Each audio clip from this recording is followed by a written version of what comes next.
Truly from these passages of scripture, I want to talk to you from the subject tonight. There is a blessing in the valley. Brothers and sisters, when we think about a valley experience, a valley finds itself always between two mountains.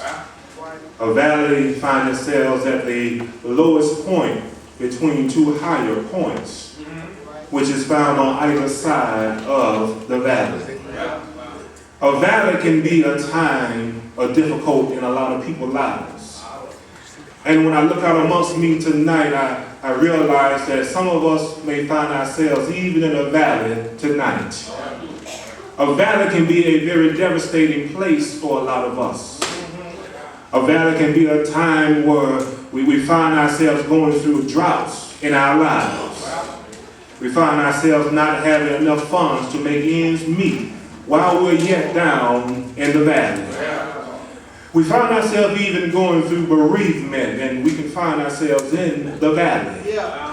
The valley can be a difficult experience for a lot of people. The valley can be an experience that takes us through a roller coaster ride in life. But yet still the valley experience can be something that we all can learn from. We can learn when we are down and out. We can learn from God's experience that He often teaches us when we find ourselves going through heartaches and pains. And I know it's not a comfortable situation to be down in the valley. But if you stay there long enough, you'll find that God can truly bless you while you're there. But understand, while you're in the valley, there is some mountaintops. A lot of us find ourselves dwelling even on the mountaintop tonight. But there's a danger of being on the mountaintop. The danger of being on the mountaintop, you're able to look up and you can look down. And we find ourselves looking down on other people. We find ourselves where God has elevated us in life and God has put us on the pinnacle of the mountain, but we find ourselves looking down on other people, thinking that we are better than they are. Let me let you know, you didn't get to where you at all by yourself. You didn't get there but for the grace of God. But the danger in being on the mountaintop, wind have a tendency to come and blow. And it can be called a wind of discouragement. It can be called a wind of doubt. A wind of faithlessness that will have a tendency to knock us off of our mountaintop. You see, my brothers and sisters, we can be on the mountaintop one day, and the next day trouble has found our address, and we've taken residence down in the valley.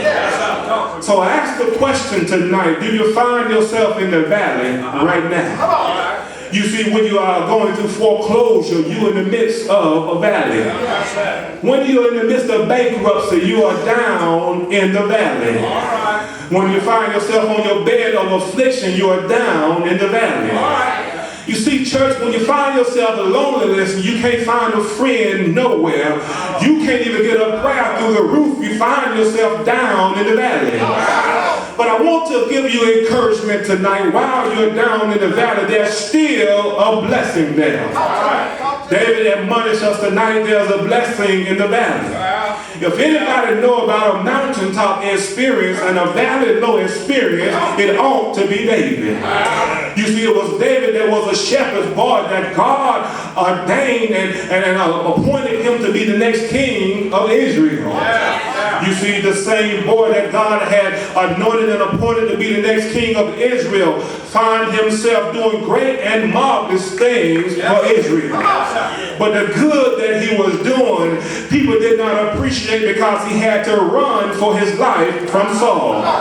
While David was running for his life, he found himself in a valley. You see, you can do good for folks on one hand, but on the other hand, they don't appreciate it. You can bend over backwards for people on one hand, but on the other hand, they still won't be grateful and thankful for what you're doing for them. So David found himself running and being in the midst of a valley.